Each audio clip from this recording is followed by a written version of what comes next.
तो क्या हाल चाल है। आई होप कि बढ़िया होंगे। अच्छा देखिए, मैं आज दो चीज़ों पे बात करूँगा। एक लड़की और समाज। इन दोनों का बहुत अहमियत होता है एक इंसान के लाइफ में। बट मेरे लाइफ में दोनों चीज़ों का कोई वैल्यू नहीं है। एक मेरा दोस्त है और उसका नाम चलो ले लेता हूँ, रंजन नाम है उसका। तो उससे मुझे कल बात हुआ, तो ये कह रहा है कि यार मैं दो चीज़ों से नहीं निकल पा रहा हूँ, एक समाज और दूसरा लड़की, क्योंकि उसके लाइफ में दो चीज़ें ये बहुत ज़्यादा है। और मेरा यह मानना है कि ये दोनों चीज़ें बहुत बेकार है। जहाँ तक समाज की है तो मुझे तो पता ही नहीं चलता कि समाज है क्या। समाज यही ना है कि तुम 10 लोगों का एक ग्रुप बना रखे हो। कल को अगर किसी के घर में कुछ होता है तो नौ मिल कर तुम्हारा मजाक उड़ाएंगे। कल अगर तुम अच्छा करते हो तो 9 लोग तुम्हारे सामने होकर ताली बजाएंगे। इसी के लिए ना समाज बनाया है। और लड़की, देख भाई, वो तुम्हारे पास तब तक है जब तक ऐसा है। जिस दिन तुमसे बेहतर कोई मिला, खत्म, तुम गए भाड़ में। अब तुम आए हो ज़िंदगी में तो उसका कुछ मकसद होना चाहिए, नहीं तो फिर वही हुआ कि बच्चे थे तो बड़े हुए, कमाए खाए, घर बनाए, बाल बच्चे पैदा किए, मर गए। आए काहे के लिए, जिए काहे के लिए, मरे काहे के लिए, कुछ अता पता ही नहीं। अगर ऐसा लाइफ चाहता है जीना तो बिल्कुल जियो, मेरे तरफ से स्वतंत्र हो, मैं भी कुछ नहीं कहूँगा। बट एक दोस्त होने का नाते मैं तुमसे ये कह रहा हूँ कि अगर लाइफ तुम अपने हिसाब से जीना चाहते हो, तुम चाहते हो कि नहीं मैं अभी जो लाइफ जी रहा हूँ वो मेरे लिए सही नहीं है, तो अभी भी समय है, बदल सकते हो। फैसला तुम्हारे हाथ में है। और जहाँ तक समाज की बात है तो सुनो, समाज की एक सच्चाई बताता हूँ।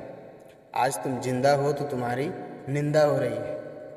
अगर तुम कल गलत भी करते हो तब भी तुम्हारी बुराई की जाएगी।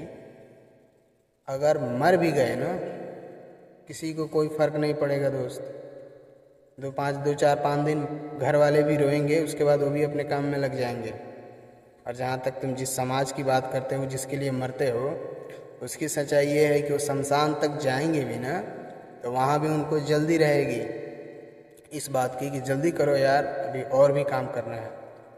कोई फ़र्क नहीं पड़ता किसी को। तो फिर तुम क्यों सोचते हो उतना बारे में। और जिस लड़की का है, कल आज अगर तुमको कुछ हो भी गया ना, कहने के लिए फेसबुक इंस्टा पे हज़ारों में फ्रेंड्स होंगे, लेकिन जब हॉस्पिटल के बेड पर पड़ोगे, एक इंसान भी कोई नहीं आएगा सिवाय माता पिता के। और समाज की बात है तो समाज की सच्चाई एक सुन लो कि अगर मर गए तो श्राद्ध होता है ना, उसमें भी वो तुम्हारे घर आएंगे खाना खाने। और उसमें भी उनकी फरमाइशें होंगी, थोड़ा गरम पूड़ी लाना। अगर 2 4 किस्म का सब्ज़ी है तो उसमें भी उनका नखरा होगा, यार मैं बैगन नहीं खाता हूँ, आलू नहीं खाता हूँ, थोड़ा परवल रखना, कटहल रखना। मिठाई की बात है, अगर 2 4 किस्म की मिठाई है, चलो जो पहले आया खा लिया चला गया। अगर बाई चांस घट गया, वैसे तो कम होता नहीं है, लेकिन किसी ने 3 खा लिया और किसी ने 1 खा ली ना, फिर भी समाज में तुम्हारे चर्चा चलेंगे कि फलाने को 3 मिठाई खिलाई थी और मुझे 1 खिलाई गई है। यह है तुम्हारे समाज की सच्चाई।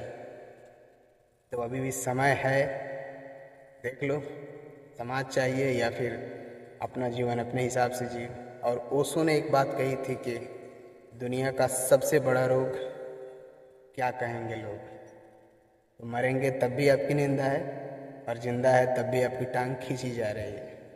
और लड़की है तो फिर जिस दिन सक्सेस हो गया, सफल हो गया, पैसा हो गया, मैं ये नहीं कह रहा कि यहाँ पैसा ही सब कुछ है। अगर पैसा सब कुछ होता तो फिर दुनिया में कुछ कहने के लिए होता ही नहीं। पैसा कमाओ, उसके साथ साथ हेल्थ भी ज़रूरी है। अगर हेल्थ ने साथ दिया तो पैसा बहुत कमा लोगे, लेकिन अगर शरीर ने साथ नहीं दिया तो कोई तुमसे पूछेगा भी नहीं कि तुम कैसे हो नहीं हो, बस दूर से हाय चलते रहे। तो अभी भी समय है दोस्त, देख, बदलना है तो बदल ले, और नहीं बदलना है तो फिर मेरा क्या जाएगा और किसी का कुछ नहीं जाएगा। तेरा लाइफ है, तू अपने हिसाब से जी, मैं यही कहूँगा। बाकी आओ इंस्टा पे बात करते हैं।